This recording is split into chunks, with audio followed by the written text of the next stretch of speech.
The Uniform Code of Military Justice specifies court-martial for any officer who sends a soldier into battle without a weapon. There ought to be a similar protection for students, because students shouldn't go out into life without an ability to communicate. And that's because your success in life will be determined largely by your ability to speak, your ability to write, and the quality of your ideas in that order.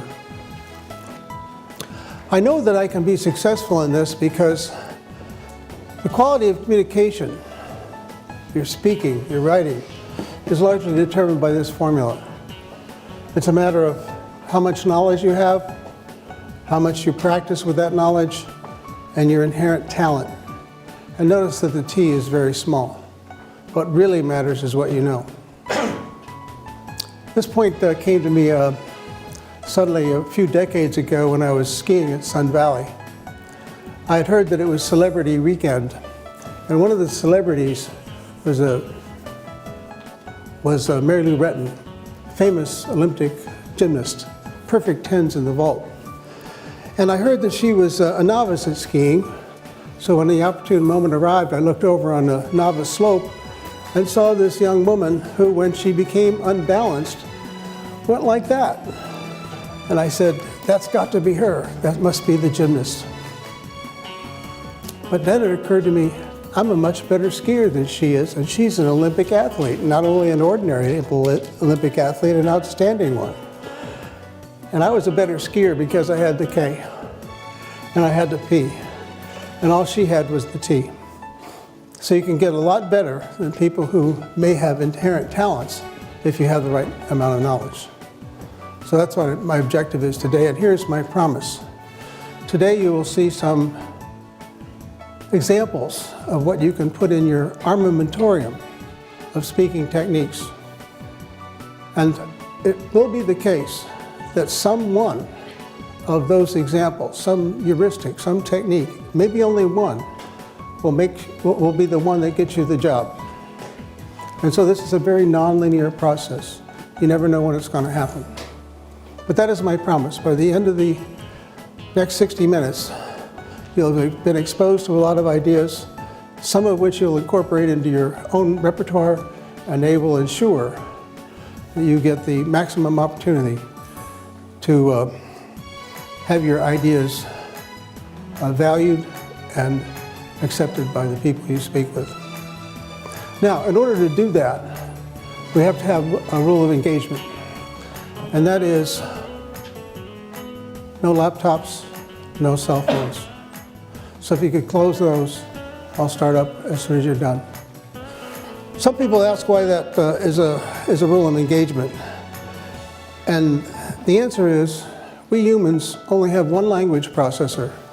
And if your language processor is engaged, could you shut the laptop, please?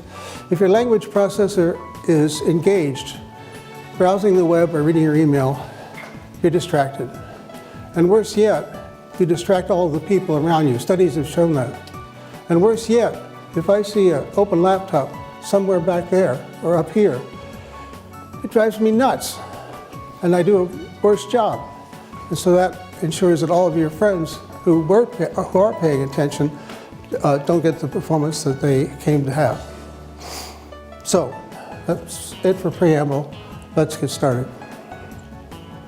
First thing to talk about, of course, is how to start.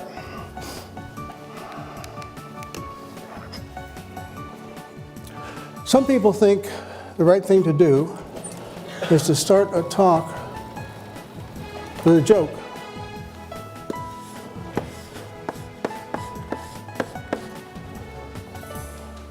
I don't recommend it.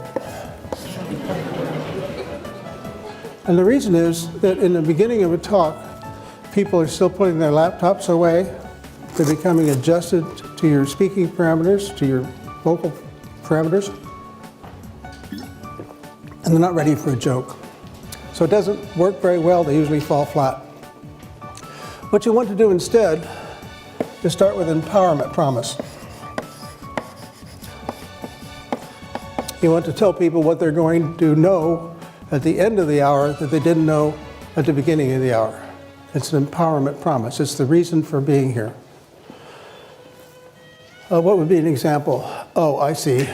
At the end of this 60 minutes, you will know things about speaking you don't know now, and something among those things you know will make a difference in your life. Yeah, that's an empowerment promise. So that's the best way to start. So now that I've talked a little bit about how to start, what I want to do is give you some samples of heuristics that are always on my mind when I give a talk. And the first of these heuristics is that it's a good idea to cycle on the subject. Go around it again, go around it again.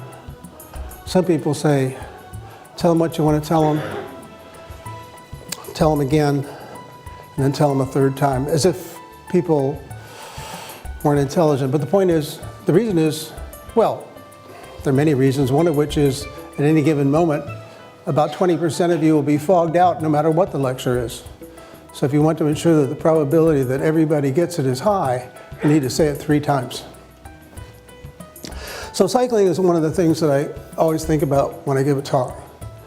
Another thing I think about is, in explaining my idea, I want to build a fence around it.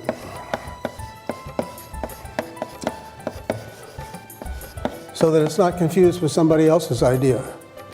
So if you were from Mars, and I was teaching you about what an arch is, I might say to you, well, that's an arch.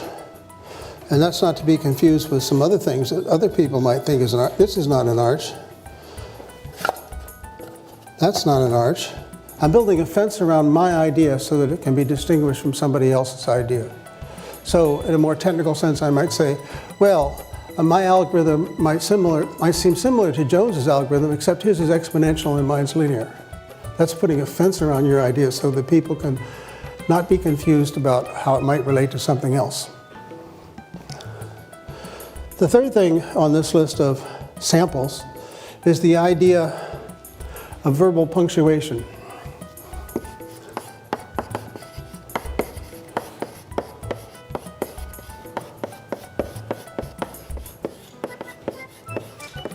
And the idea here is that because people will occasionally fog out and need to get back on the bus, you need to provide some landmark places where you're announcing that it's a good time to get back on. So I might, in this talk, say something about this being my outline. The first thing we're going to do is talk about how to start. Then we're going to deal with these 4 samples. And among these 4 samples, I've talked about the first idea, that's cycling.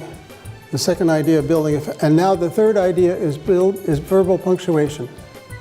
So I'm enumerating, I'm providing numbers, I'm giving you a sense that there's a seam in the talk and you can get back on. Okay? So now we're on a roll. And since we're on a roll, can you guess what 4th idea might be here? An idea that helps people get back on the bus?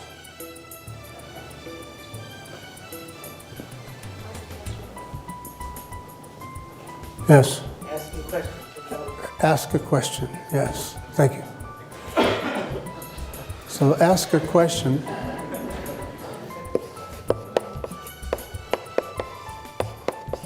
And so I will ask a question. How much dead air can there be? How long can I pause? I counted 7 seconds. It seems like an eternity to me to wait and not say anything for 7 seconds, but that's the standard amount of time you can wait for an answer. And of course the question has to be carefully chosen. It can't be too obvious because then people will be embarrassed to say what the answer is. It can't be too hard because then nobody will have anything to say. So here are some sample heuristics you can put in your armamentarium and build up your repertoire of ideas about presentation. And now, if this persuades you that there is something to know, that there is knowledge, then I've already succeeded. Because what I want to convince you of is that if you watch the speakers you admire and feel are effective, and ask yourselves why they're successful, then you can build up your own personal repertoire and develop your own personal style. And that's my fundamental objective. And the rest of this talk is about some of the things that are in my armamentarium that I think are effective. So, next thing on our agenda as we start to discuss these other things, is a discussion of time and place.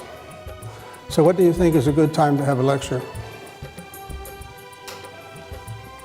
11 a.m. Yeah.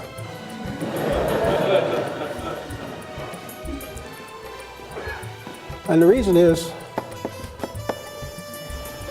most people at MIT are awake by then, and hardly anyone has gone back to sleep. It's not right after a meal. People aren't fatigued from this or that. It's a great time to have a lecture. So that brings me next to the question of what about the place? And the most important thing about the place is that it be well lit.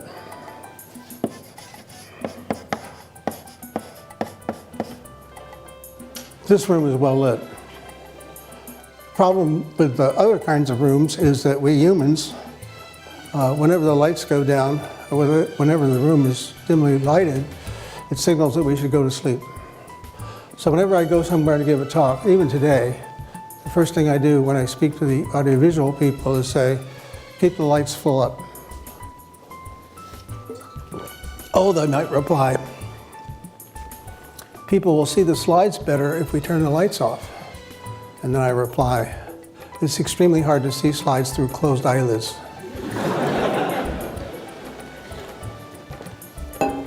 What else can you say about the place? Well, the place should be cased. And I mean that in the colloquial sense of, like if you're robbing a bank, you would go to the bank, some occasions before to see what it's like, so there are no surprises when you do your robbery. So whenever I go somewhere to speak, the first thing I ask my host to do is to take me to the place where I'll be speaking, so that if there are any weirdnesses, I'll be able to deal with it. Sometimes it might require some intervention. Sometimes it just might require me to understand what the challenges are. So when I came here this morning, I did what I typically do. I imagined that all the seats were filled with disinterested farm animals. And that way I knew that no matter how bad it was, it wouldn't be as bad as that.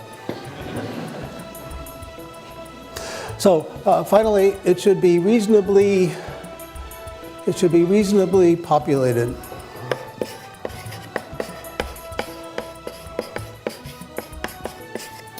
It should be the case that, if there are 10 people in this hall, everyone would be wondering what's going on that's so much more interesting that nobody's here. So you want to get a right-sized place that doesn't have to be packed, but it has to be more than half full. So those are some thoughts about time and place. The next thing I want to talk about is subject of boards and props and slides.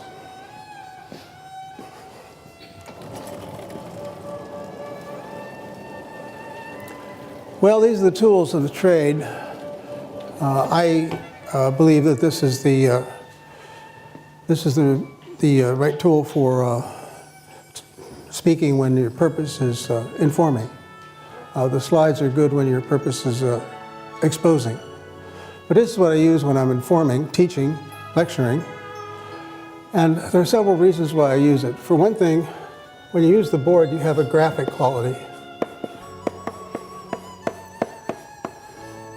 It's the case that when you have a board, then you can easily exploit the fact that you can use graphics in your presentation. So that's a graphic quality that I like. And the next thing I like is a speed property. The speed with which you write on the blackboard is approximately the speed at which people can absorb ideas. If you go flipping through a bunch of slides, nobody can go that fast. Finally, one great property of a board is that it can be a target.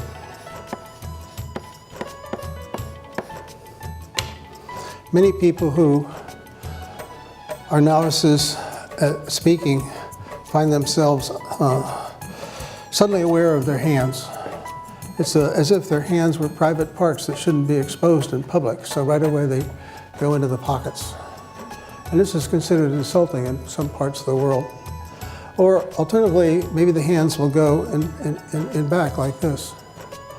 I was once in a convent in Serbia, and my host, as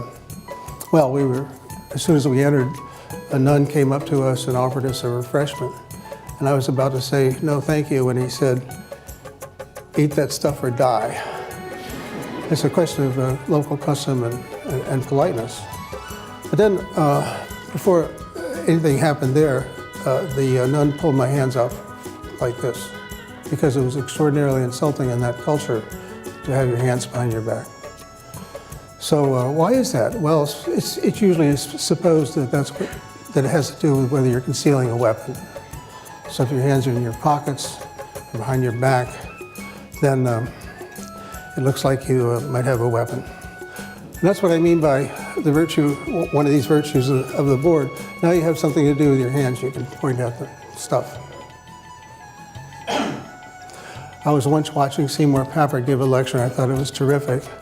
So I went a second time. First time to absorb the content, second time to note the style. And what I discovered is that Papert was constantly pointing at the board. And then I thought about it a little while, and I noted that none of the stuff he was pointing to had anything to do with what he was saying. Nevertheless, it was an effective technique. So that's just a little bit about the virtue of blackboards. Now I want to talk about props. You know, the custodians of knowledge about props are the playwrights. Many decades ago, I saw a play by Heinrich Ibsen. It was Hedda Gabler. I remember vaguely that it was about a woman in an unhappy marriage, and her husband was in competition for an academic job with somebody else, and he was going to lose, partly because he was boring, and partly because the competitor had just written a magnificent book. By the way, this is back in the days before there were copying machines and computers. Anyhow, as the play opens, there's a pot-bellied stove.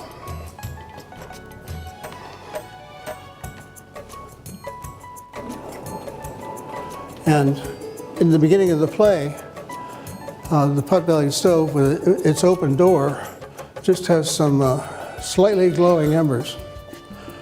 But the pot-bellied stove is always there, and its tension mounts in the play. And you see this manuscript, this prop that Ibsen so artfully used, you just know that something's going to happen, because as the play goes on, the fire gets bigger and hotter and finally all-consuming, and you just know that that manuscript is going to go into that fire. It's a memorable thing. It's what I remember about the play. So the playwrights have got this all figured out, but on the other hand, they're not the only people who can use props. Here's an example of the use of a prop, also due to Seymour Papert. He was talking about how it's important to look at the problem in the right way. And here's an example that not only teaches that, but makes it possible for you to embarrass your friends in mechanical engineering. So here's what you do. You take this bicycle wheel, you start it spinning, and then you put some torque on the axle. Or equivalently, you blow on the edge. And the issue is, does it go that way? Or does it go that way? Now, the mechanical engineers will immediately say, oh, yes, I see, right-hand screw rule, and they'll put their fingers in this position, but forget exactly how to align their fingers with various aspects of the problem. And so it's usually the case that they get it right with about a 50% probability. So their very fancy education gets them up to the point where they're equivalent to flipping a coin. But it doesn't have to be that way, because you can think about the problem a little differently. So here's what you do. You take some duct tape and you put it around the part of the wheel like that. And now you start to think about not the whole wheel, but just the little piece that's underneath the duct tape. So here that piece comes rolling over the top, and at this point you blow on it with a puff of air. Forgetting about the rest of the wheel, what happens to that little piece that's under the duct tape? It must want to go that way, because you banged on it like that. It's already going down like that. And what about the next piece? Same thing. Next piece, same thing. So the only thing that can happen is that the wheel goes over like that. And so now you'll never wonder again, because you're thinking about the problem in the right way, and it's demonstrated by the use of a prop. You can try this after we're done. Another example I like to remember is one from when I was taking 801. Alan Lazarus was the instructor at the time, and he was talking about the conservation of energy, kinetic and potential. And there was a long wire in the ceiling in 26100 attached to a much bigger steel ball, but one not unlike this. And Lazarus took the ball up against the wall like this. He put his head flat against the wall to steady himself, and then he let go. And the pendulum takes many seconds to go over and back, and then gently kisses Lazarus's nose. And so you have many seconds to think, this guy really believes in the conservation of energy.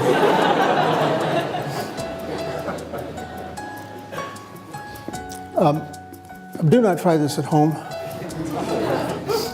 The problem is that first time you do this, you may not just let go. There's a natural human tendency to push.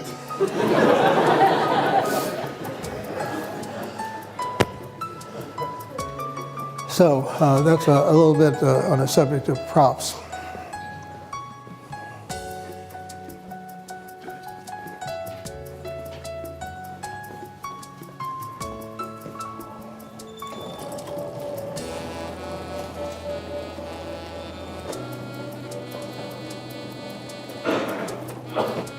You know, it's interesting, whenever surveys are taken, students always say more chalk, less PowerPoint. And why would that be? Props are always also very effective. Why would that be? I'll give you my lunatic fringe view on this. It has to do with what I would call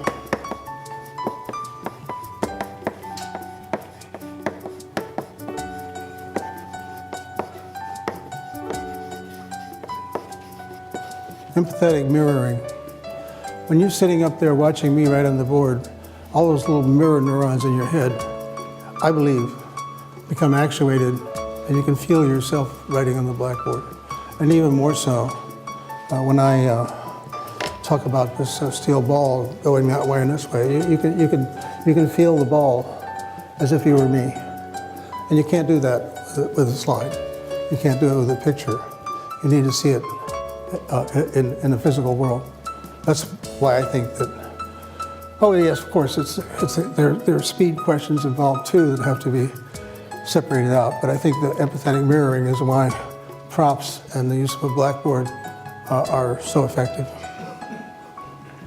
Well, let's see. Oh yes, there is one more thing by way of the tools, and that has to do with the use of slides. I repeat, I think they're for exposing ideas, not for teaching ideas, but that's what we do in a job talk or a conference talk. We expose ideas, we don't teach them. So let me tell you a little bit about my views on that. I remember once I was in Terminal A at Logan Airport. I'd just come back from a really miserable conference, and the flight was really horrible. It was one of those that feels like an unbalanced washing machine. And for the only time in my life, I decided to stop on my way to my car and have a cup of coffee and relax a little bit. And as I was there for a few minutes, someone came up to me and said, "Are you Professor Winston?" "I think so," I said. I don't know, I guess I was trying to be funny.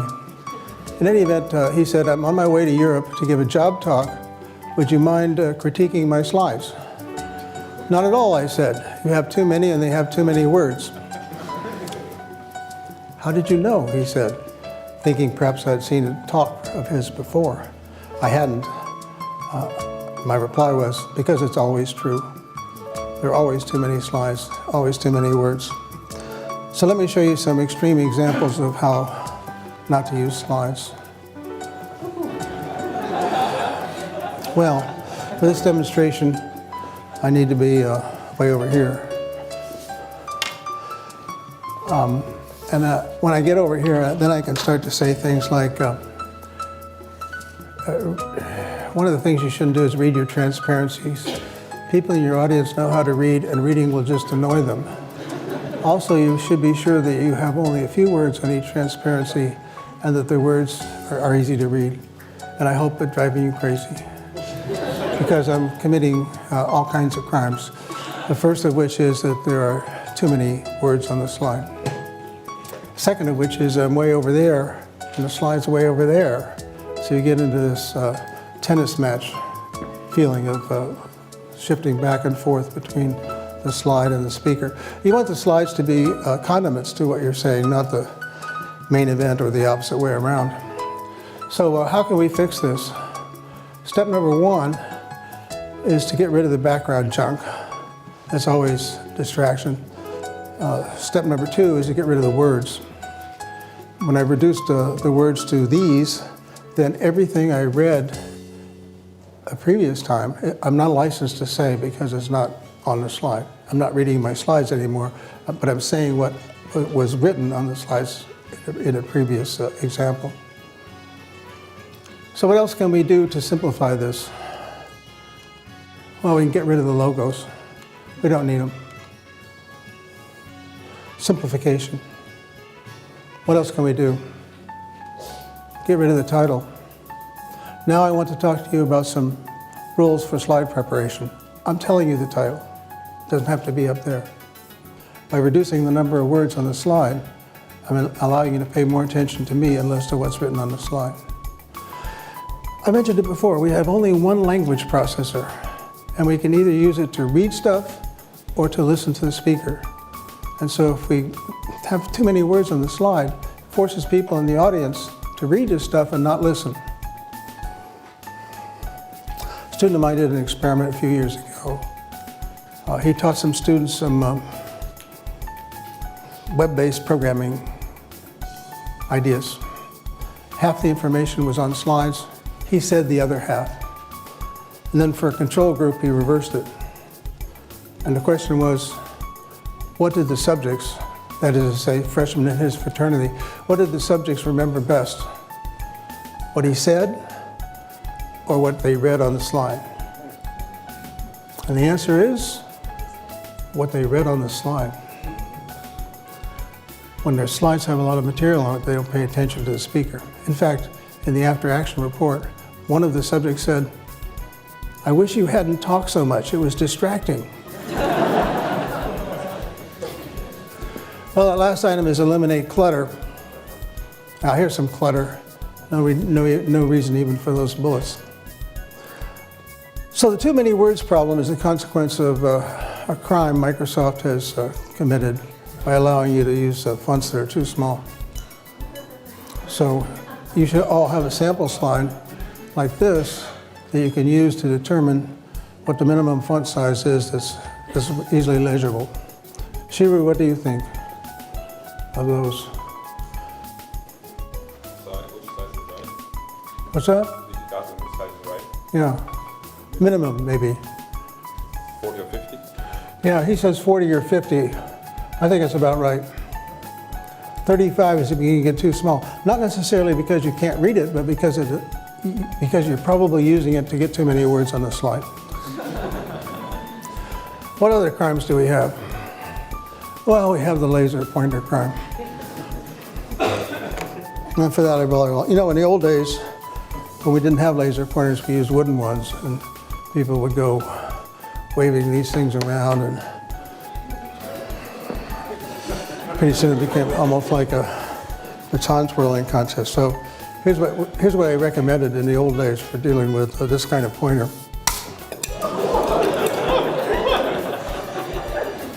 This example of use of a prop. Jim Glass up there saw this talk about 20 years ago, and So, oh yeah, I remember that talk. That's the one where you broke the pointer. It's amazing how props tend to be the things that are remembered. Well, now we don't have physical pointers anymore. We've got laser pointers. And it's a wonder more people aren't driven into epileptic fits over this sort of stuff. But here's what tends to happen. Look at that. It's a lovely recursive picture, and I can become part of it by putting that laser beam right on the back of my head up there. And what do you see? You see the back of my head. I have no eye contact, no engagement, nothing. I was sitting with a student watching a talk one day, and she said, you know what? We could all leave, and he wouldn't know. So what happens when you use a laser pointer? You can't use a laser pointer without turning your head and pointing it at something. And when you do that, you lose contact with the audience. You don't want to do it. So what do you do if you need to identify something in your image and you don't want to point at it with a laser? This is what you do. Put a little arrow on there and say, now look at that guy number one, at the end of arrow number one. You don't need to have a laser pointer to do that.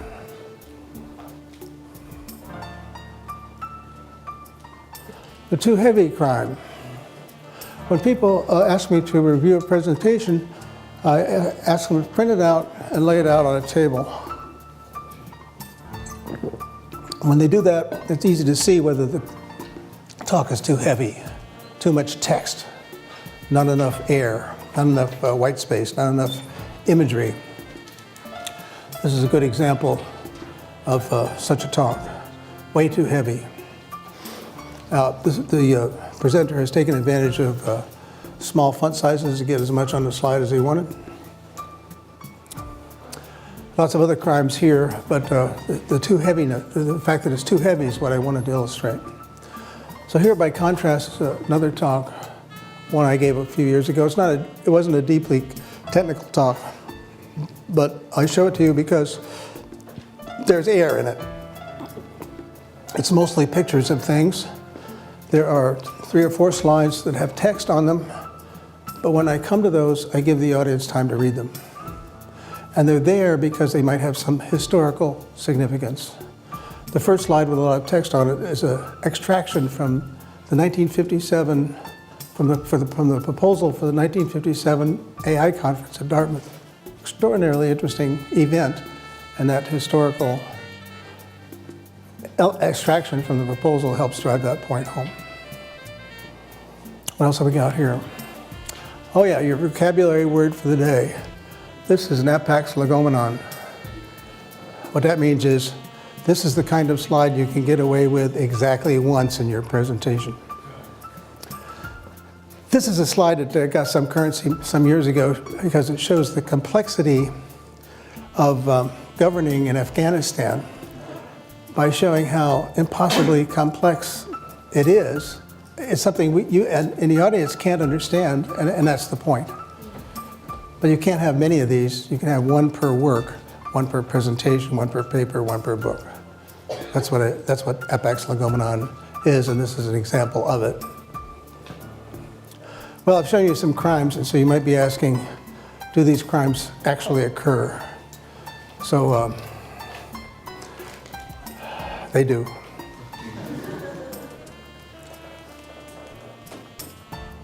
There's the hands in the pockets crime. There's a crime in time and place selection here. This is how you get to the Bartos Theater. First thing you do is you get on these steps over at the Media Lab. Then you cross this large open space. Then you turn right down this corridor. At this point, whenever I go in there, I wonder if there are torture implements around the corner. And then when you get in there, you get into this dark, gloomy place. So it's well named when they call it the Bartos Theater, because it's a place where you can watch a movie, but it's not a place where you can give a talk. Now, on a subject of does it happen, here's a talk I attended a while back in Stata. Notice that the speaker is far away from the slides. Speaker's using a laser pointer. And you say to me, well, what's happening here? It's, by the way, the 80th slide in the presentation. Notice that it's dense with words. This is the first of 10 conclusion slides. So what's the audience reaction? That's the sponsor of the meeting. He's reading his email. This is the co-sponsor of the meeting.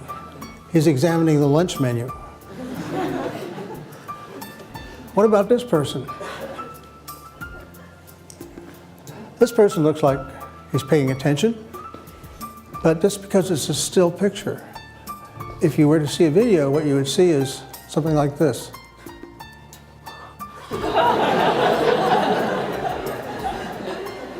So yeah, it does happen. Well, now that's a quick review of tools. Now I want to talk about some special cases. We could talk a little bit about informing, or to say it another way, doing what I'm doing now. But I'll just say a few words about that. In that kind of presentation, you want to start with a promise, like I did for this hour that we're going through now. But then it comes to the question of how do you inspire people? I've given this talk for a long time, and a few years ago, our department chairman said, would you please give this talk to a new faculty and be sure to emphasize what it takes to inspire students. And strangely, I hadn't thought about that question before, so I started a survey. I talked to some of my incoming freshman advisees, and I talked to senior faculty and everything in between about how they've been inspired. What I found from the incoming freshmen is that they were inspired by some high school teacher who told them they could do it. What I found in the senior faculty, they were inspired by someone who helped them to see a problem in a new way. And what I saw from everyone is that they were inspired when someone exhibited passion about what they were doing. Exhibited passion about what they were doing. Yeah, so that's one way to be inspiring. It's easy for me because, you know, I do artificial intelligence. How can you not be interested in artificial intelligence, right? I mean, if you're not interested in artificial intelligence, you're probably not interested in interesting things. So when I'm lecturing in my AI class, it's natural for me to talk about what I think is cool and how exciting some new idea is. So that's the kind of expression of passion that makes a difference while informing with respect to this question of inspiring. Oh yeah, and of course during this promise phase, you can also express how cool stuff is. Let me give you an example of a lecture that starts this way. I'm talking about resource allocation. It's the same sort of stuff you would think of when it's the same sort of ideas you would need if you're allocating aircraft to a flight schedule or trying to schedule a factory or something like that. But the example is putting colors on the states in the United States without any bordering states having the same color. So here goes. This is what I show in the beginning of the class. This is a way of doing that coloring. And you might say, well, why don't we wait till it finishes? Would you like to do that? No? Well, we're not going to wait till it finishes because the sun will have exploded and consumed the earth before this program finishes. But with a slight adjustment to how the program works, which I tell my students, you'll understand in the next 50 minutes, this is what you get. Isn't that cool? You know, you got to be amazed by stuff that takes a computation from longer than the lifetime of the solar system into a few seconds. So that's what I mean by providing a promise up front and expressing some passion about what you're talking about. Well, the last item in this little block here is it has to do with what people think that they do at MIT. You ask faculty what the most important purpose is, and they'll say, well, the most important thing I do is teach people how to think. And then you say, oh, that's great. How do you teach people how to think? Blank stare. No one can quite respond to that part, that natural next question. So how do you teach people how to think? Well, I believe that we are storytelling animals, and that we start developing our story understanding and manipulating skills with fairy tales in childhood and continue on through professional schools like law, business, medicine, engineering, everything. And we continue doing that throughout life. So if that is what thinking is all about, then when you want to teach people how to think, you provide them with the stories they need to know, the questions they need to ask about those stories, mechanisms for analyzing those stories, ways of putting stories together, ways of evaluating how reliable the story is, and that's what I think you need to do when you teach people how to think. But that's all about education, and many of you here, not necessarily for that, but rather for this part, for persuading, which breaks down into several categories: oral exams, not shown, job talks, getting famous. I won't say much about oral exams, other than the fact that they used to be a lot scarier than they are today. In the old days, reading the literature in a foreign language was part of that, and there was a high failure rate. And when you look back on those failures, the most usual reason for people failing an oral exam is failure to situate and a failure to practice. By situate, I mean it's important to talk about your research in context. This is a problem that's being pursued all over the world. There hasn't been any progress before me in the past 30 years. Everyone is looking for a solution because it will have impact on so many other things. So that's situating in time and place and field. And then as far as practice is concerned, yes, practice is important, but that doesn't mean showing your slides to the people who share an office with. The problem with that is that if people know what you're doing, they will hallucinate that there's material in your presentation that isn't there. It isn't there. A variation of the same, by the way, is your faculty supervisor is not a very good person to help you debug a talk, because they, in fact, know what you're doing, and they will, in fact, hallucinate there's material in your presentation that isn't there. So you need to get together some friends who don't know what you're doing and have them, well, you start the practice session by saying, if you can't make me cry, I won't value you as a friend anymore. And then when you get to the faculty on a oral exam, it will be easy. You see, difficulty, or the amount of flack you'll get from somebody is proportional to age. The older somebody is, the more they understand where they are in the world. But the young people are trying to show the old people how smart they are, so they'll be vicious. So whenever you have an opportunity to have an examining committee that's full of people with gray hair, that's what you want.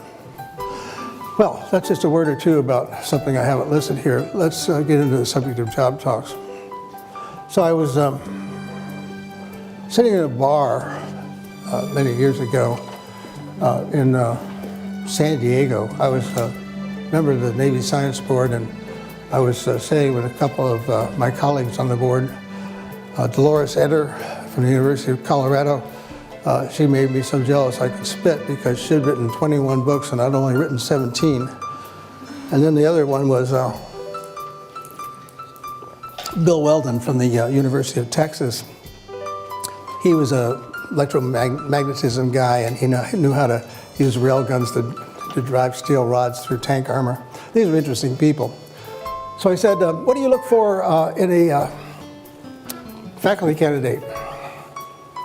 And within 1 microsecond, Dolores said, they have to show us they've got some kind of vision.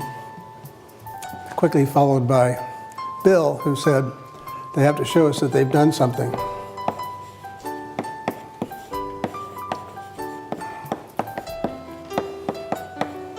Oh, that sounds good, I said. And then I said to them, how long does the candidate have to establish these two things? What do you think?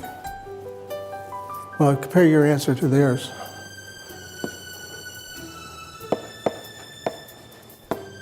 Five minutes. So if you haven't expressed your vision, if you haven't told people that you've done something, in 5 minutes you've already lost. So you have to be able to do that. And let me just mention a couple of things in that connection. Here, which is, the vision is in part a problem that somebody cares about and something new in your approach.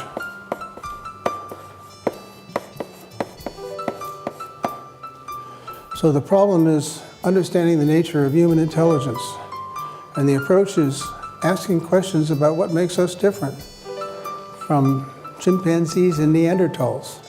Is it merely a matter of quantity, or are we just a little bit smarter in some continuous way? Or do we have something that's fundamentally different that chimpanzees don't have, and Neanderthals either? And the answer is yes, we do have something different. We are symbolic creatures, and because we're symbolic creatures, we can build symbolic descriptions of relations and events. We can string them together and make stories. And because we can make stories, that's what makes us different. So that's my stump speech. That's how I start most of my talks on my own personal research. How do you express the notion that you've done something? By listing the steps that need to be taken in order to achieve the solution to that problem. You don't have to have done all of those steps, but you can say, here's what needs to be done. An example. Here's what needs to be done. We need to specify some behavior. We need to enumerate the constraints that make it possible to deal with that behavior. We have to implement a system because we're engineers and we don't think that we've understood something unless we can build it. And we built such a system and we're about to demonstrate it to you today. That would be an example of enumerating a series of steps needed to realize the vision. So then, blah, blah, blah, blah, blah, blah, blah, blah, blah. And then you conclude by enumerating your contributions.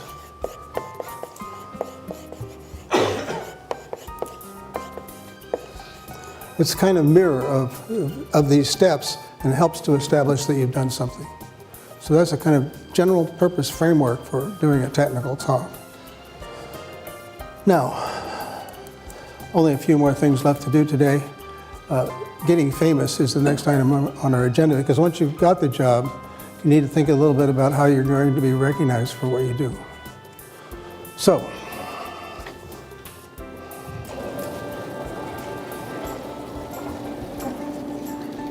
well, first of all, why should you care about getting famous?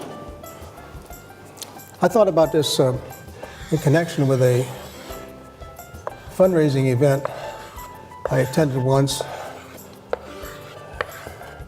Fundraising event for raising money to save Venice from going underwater and having all of its art destroyed. Anyway, I was sitting here, and JC was sitting here. That was Julia, the late Julia Child. And as the evening wore on, more and more people would come up and ask Julia to autograph something or express a feeling that she had changed their life, and it just happened over and over again. So eventually I turned to Julia and I said, "Ms. Child, is it fun to be famous?" And she thought about it for a second and she said, "You get used to it." But you know what? It occurred to me, you never get used to being ignored. So it's here's a way to think about it. Your ideas are like your children, and you don't want them to go into the world in rags. So what you want to do is to be sure that you have these techniques, these mechanisms, these thoughts about how to present the ideas that you have so that they're recognized for the value that is in them. So that's why it's a legitimate thing to concern yourself with packaging. Now, how do you get remembered? Well, there's something I like to call Winston's star. And every one of the items I'm about to articulate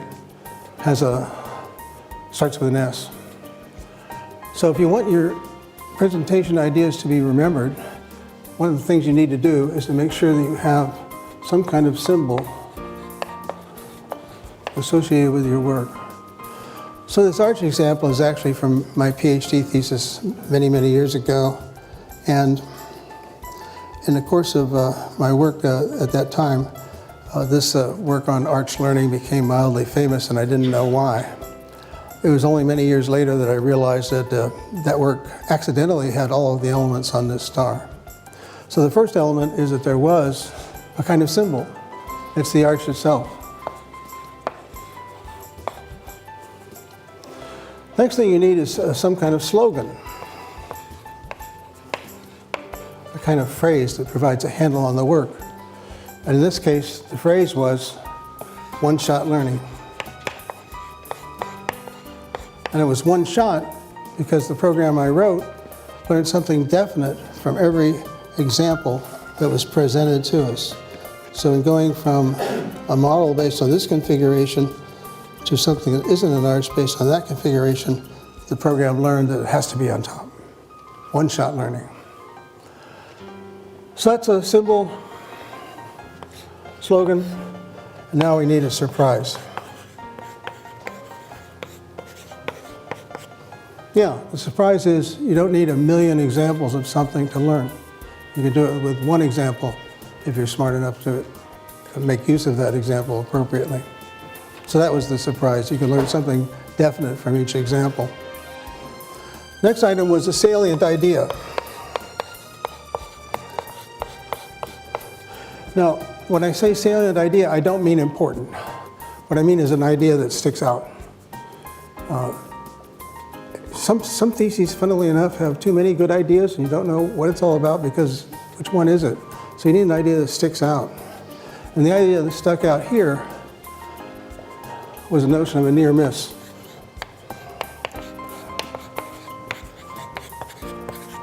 You see, this is not an arch, but it doesn't miss by much. So it's a near miss. And finally, you need to tell the story of how you did it, how it works, why it's important. So that's a bit on how to, not so much get famous, but how to ensure that your work is recognized. Well, we're almost finished because now we're down to this last item, which is how to stop. And when we come to that, there's a question of, all right, well, what is the final slide? And what are the final words?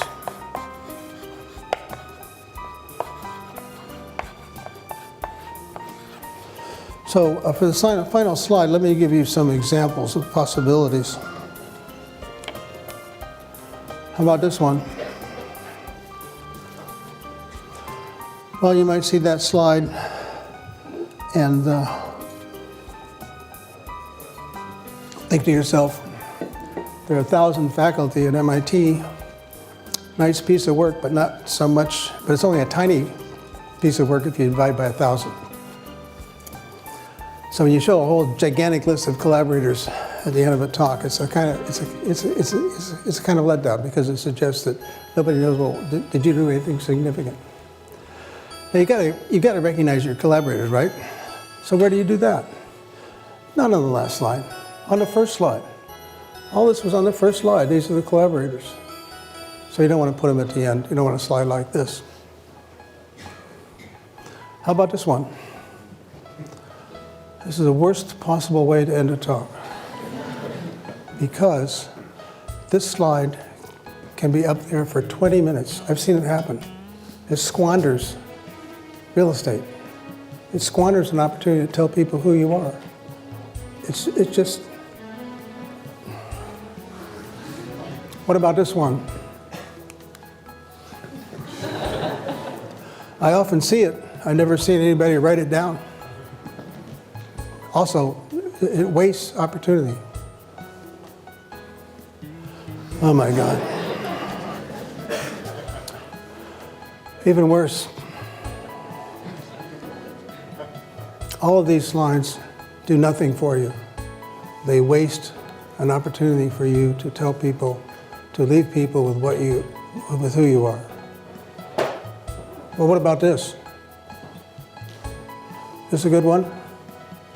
It might seem so at first, but here's the problem. If you say these are my conclusions, these are perfectly legitimate conclusions that nobody cares about. What they care about is what you have done. And that's why your final slide should have this label. Contributions. It's a mirror of what I said over there about how job talks ought to be like a sandwich. And the final slide, the one that's up there while people are asking questions and filing out, it ought to be the one that has your contributions on it.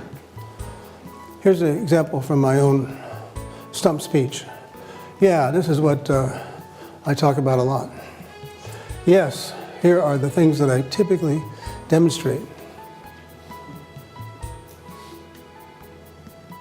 And I wait for people to read it. And then the final element there is, this is what we get out of it.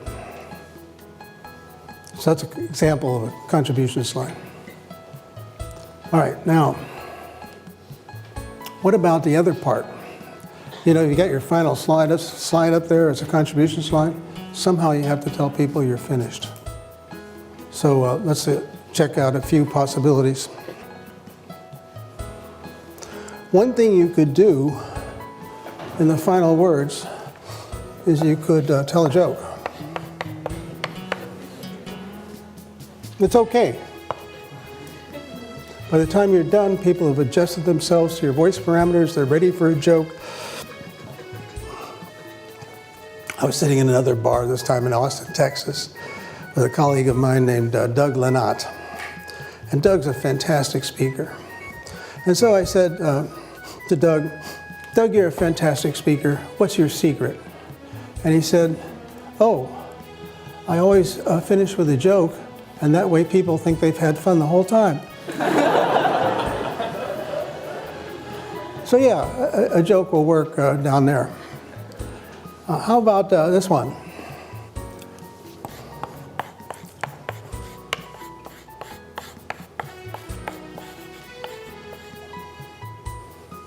Thank you. I don't recommend it. It's a weak move. You will not go to hell if you conclude your talk by saying thank you, but it's a weak move, and here's why. When you say thank you, even worse, thank you for listening, it suggests that everybody has stayed that long out of politeness and that they had a profound desire to be somewhere else, but they're so polite they stuck it out, and that's what you're thanking them for. So once wild applause has started, you can mouth a thank you, and there's nothing wrong with that, but the last thing you do should not be saying thank you. Now you say to me, well, doesn't everybody say thank you? Well, what everybody does is not necessarily the right thing. And I like to illustrate how some talks can end without saying thank you. I like to draw from political speeches, but the ones that I've heard recently aren't so good, so I'm going to have to go back a little bit. So here's Governor Christie. He gave the Republican keynote address one year. This is the end of his talk. Let's see what he does. And together, everybody, together, we will stand up once again for American greatness for our children and grandchildren. God bless you and God bless America. So that's a classic benediction ending. God bless you, God bless America. Now, I don't want to be partisan about this, so I think I better switch to the keynote address in the Democratic Convention. I was delivered that year by Bill Clinton, who knows something about how to speak.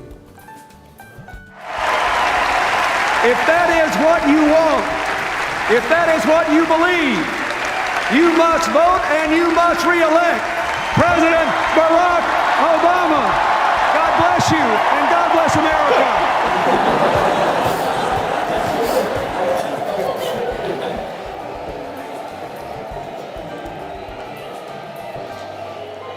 Now watch this. Let's go back a little bit and redo it. What I want you to see is that at one point he seems to be almost pressing his lips together, forcing himself not to say thank you. And then there's another place where he does a little salute. So watch for those this time around.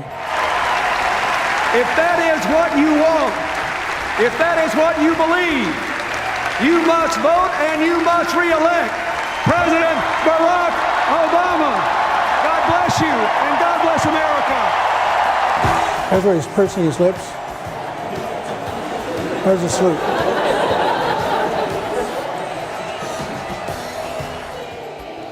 Yeah, I think that's pretty good. Now, what are we going to take away from this? Well, I suppose I could conclude this talk by saying, God bless you and God bless the Massachusetts Institute of Technology, but it might not work so well. But what you can get out of this is you don't have to say thank you. There are other things you can do. And you know, it's interesting that over time people figure this out and there's some stock ways of ending things. So in the Catholic Church, in the good old Latin Mass, it ended with Ite Missa Est, which translates approximately to, okay, the Mass is over, you can go home now. And of course, at musical concerts, you know that it's time to clap, not at the end of the song, but rather when the conductor goes over and shakes hands with the concertmaster. Those are conventions that tell you that the event is over. So those are all possibilities for here. But one more possibility, and that is that you can salute the audience. And by that I mean you can say something about how much you value your time at a place. So I could say, well, it's been a great fun being here. It's been fascinating to see what you folks are doing here at MIT. I've been much stimulated and provoked by the kinds of questions you've been asked. It's been really great, and I look forward to coming back on many occasions in the future. So that salutes the audience. You could do that. Well, there it is. You know what? I'm glad you're here. And the reason is by being here, I think you have demonstrated an understanding that how you present and how you package your ideas is an important thing. And I salute you for that. And I suggest that you come back again and bring your friends.